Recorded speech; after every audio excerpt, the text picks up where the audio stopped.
Does prolonged loneliness drive a person crazy? He is the only human on the moon, having been alone for 1,080 days. His work is incredibly monotonous. He spends every day mining lunar ore to launch back to Earth. Now he has long hair and a beard, looking quite unkempt. He talks to himself all day, even naming the flowers and plants he's growing. Recently, he noticed that not only is he having mental issues, but his physical health is declining too. Despite running and exercising daily, he feels worse. He has toothaches and headaches, and even after sleeping for 15 hours, he still feels exhausted. His only companion is a robot. It can talk and has facial expressions like those on a smartphone. But it's a bit creepy, always asking Tommy how he's doing, as if it's afraid something might happen to him. Fortunately, all of this is about to end. His contract expires in 2 weeks, and he will return to Earth to reunite with his wife and daughter. For 3 years, he has felt loneliness and torment every single day. However, one day while mining ore, he was hit by falling rocks and passed out. He doesn't know how much time has passed. Tommy wakes up in the base, and the robot next to him tells him he needs to rest for a few more days. But Tommy can't just lie there. The next day, he gets out of bed. Strange things start to happen.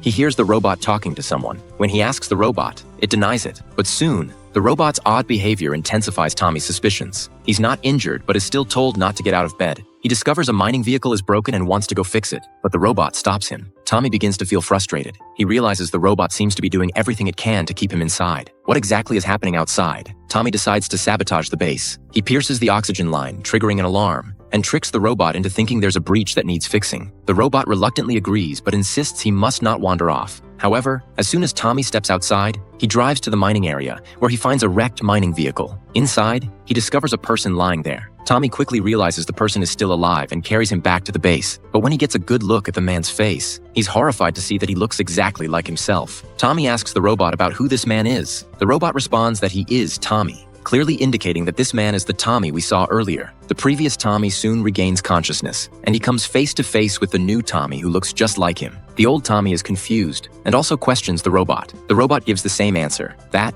is Tommy. The old Tommy collapses under the weight of a bold thought that crosses his mind, but he quickly suppresses it. The old Tommy keeps telling himself there are only 2 weeks left until he can go home. He convinces himself to accept the new Tommy's presence and actively seeks him out to talk and make peace. But the new Tommy claims that the old Tommy is a clone. The old Tommy laughs in anger. Both sides hold firm in their beliefs, and neither can convince the other. Before long, they start to notice their differences.